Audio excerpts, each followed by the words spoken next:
There are now even more revelations that Donald Trump has groped and kissed women without their consent. Now, I want to go back to the tapes for one quick second to remind you what he bragged about back in 2005. I'm going to use some Tic Tacs just in case I start kissing her. Yeah, okay, then he went on to say this. You know, I'm automatically attracted to beautiful. I just start kissing them. It's like a magnet. You just kiss. I don't even wait. Billy Bush's cackling in the background is the most unbearable part. But anyway, so he says, I just kissed him. I don't ask for permission. Well, you're about to find out that, yes, that's exactly what he did. He did it often. It wasn't words, it was action. But before I even go to that, I do want to run one other tape for you that I had not seen before and that it came out today. It's an old tape from when he was on Howard Stern with his daughter, and they asked him about him being a sexual predator. Interesting answer. Let's watch. Donald, seriously, you know about sexual predators and things like that. I mean, you are one. All right, I was going to say that, but it's true. Robin says you are one, and he goes, it's true. Indeed, as you're about to find out, but it's no laughing matter in this case because it's real.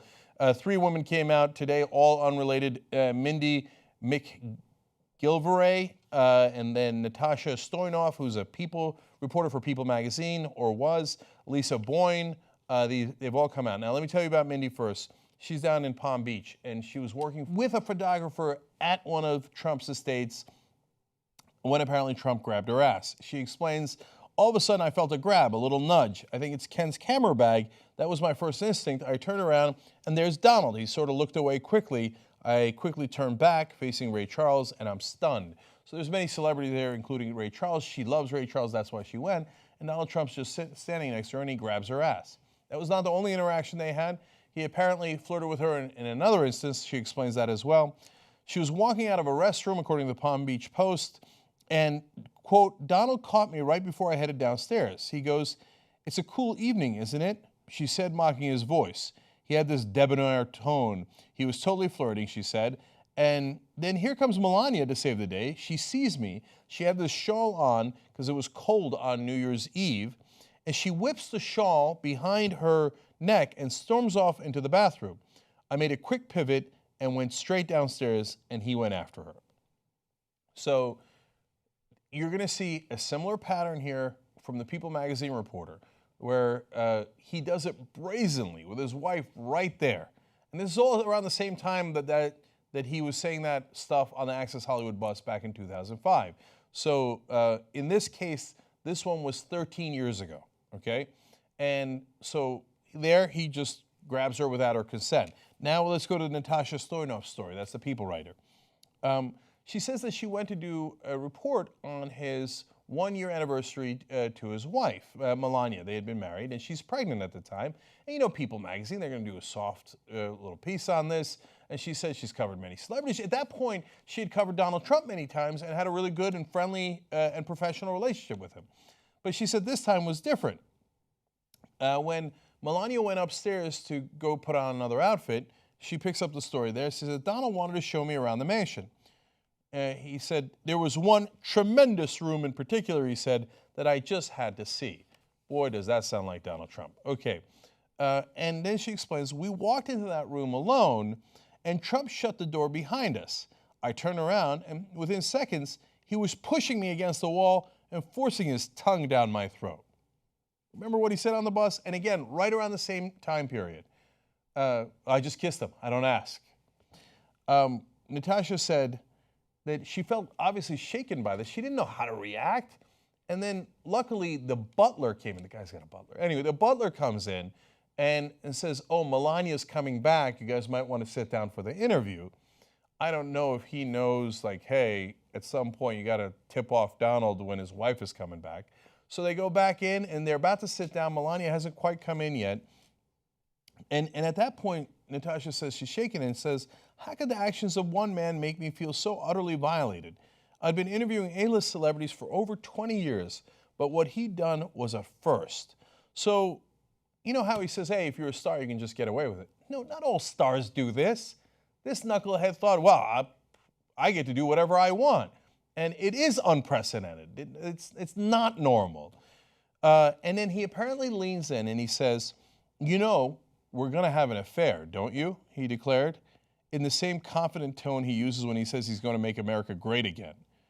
He says, have you ever been to Peter Luger's for steaks? I'll take you. We're going to have an affair, I'm telling you.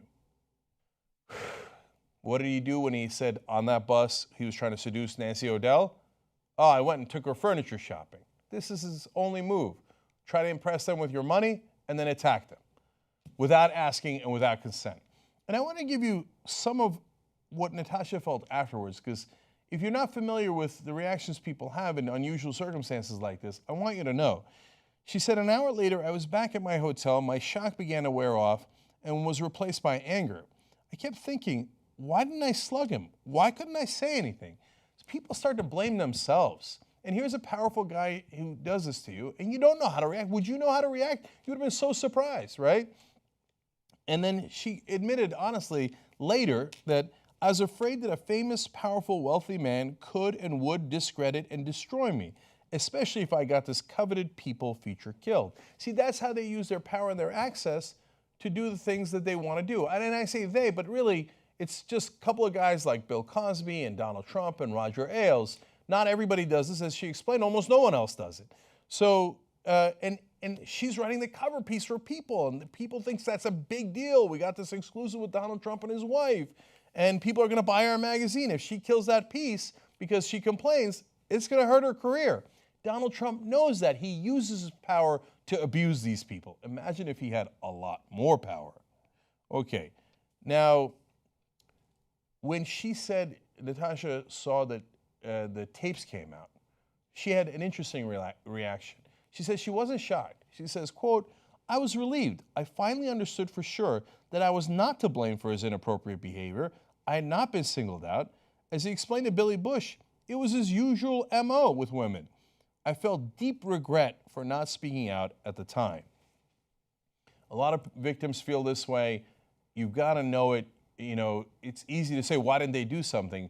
But when they're shell-shocked and they don't know what to do, and there's this mismatch in the power dynamic, oftentimes they blame themselves. She was thinking, it wasn't me the whole time, until she sees him say it on the tape. She goes, oh my God, that's what this guy always does. Of course it wasn't me, it was him. I didn't ask for anything, he attacked me in that room. She never had anything like that happen to her before. Okay, finally she says, talk is talk, but it wasn't just talk in my case, it was very much action.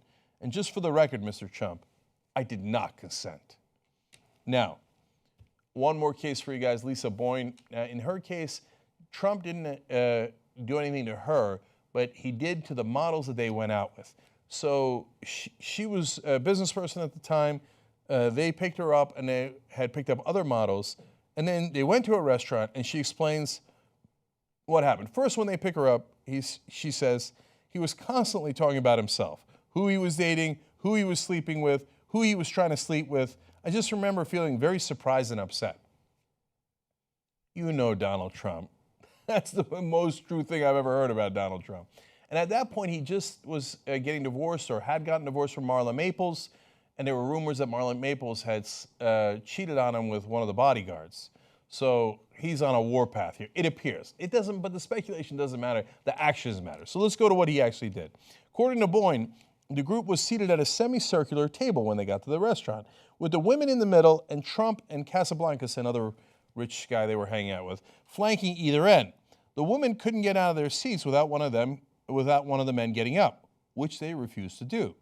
Instead, Boyne said, Trump insisted that the women walk across the table, allowing him to peer up their skirts while they did so. Trump, quote, stuck his head right underneath their skirts, Boyne said, and commented on whether they were wearing underwear and what their genitalia looked like. It's disturbing, his use of women, etc. There's almost a Will Ferrell-like quality to it. I don't want to, when he's in old school and he's wondering about what their underwear looks like. But in that case, it's innocent and it's a movie. In this case, it's real, and he's actually doing it to other human beings. Now, Boyne says, I'm not a model. He wasn't interested in me. He was more interested in my opinion of who I think he should sleep with. I remember that vividly. Now, the Sonia Morgan, who she was with, says, yes, we were at that dinner together. Yes, I remember dancing on the tables. No, I don't remember Donald Trump looking under anybody's skirt or saying things like that. So you could take that for what it's worth. Maybe she just didn't hear it, or maybe, those are two contradictory accounts, and I'm sure the Trump supporters will side with Morgan and not with Boyne, who's telling the story. But she says it was the most offensive scene I've ever been a part of.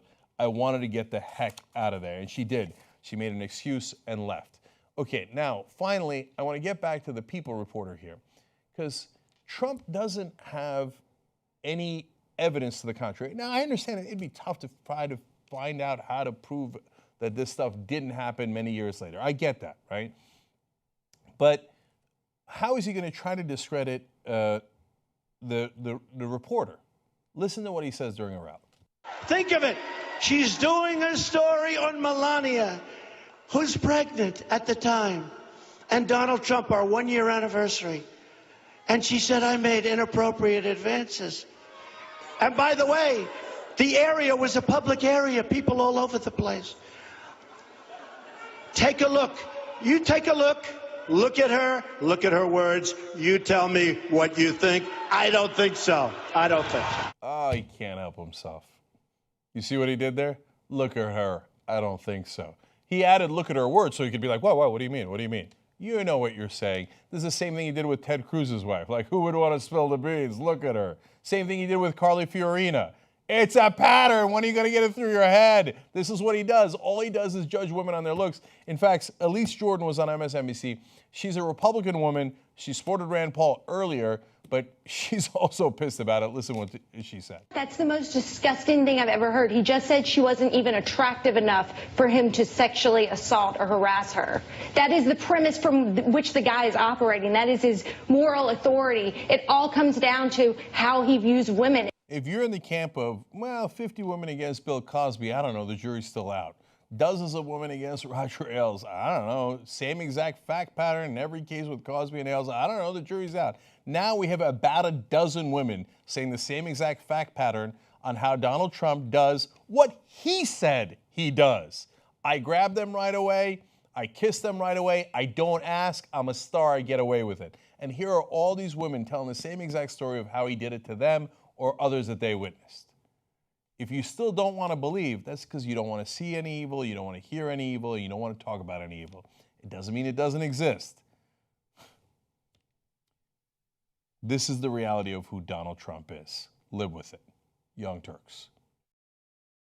Together we can change the media, make it more representative of you and not the powerful. Come join us, make a difference. tytnetwork.com/join.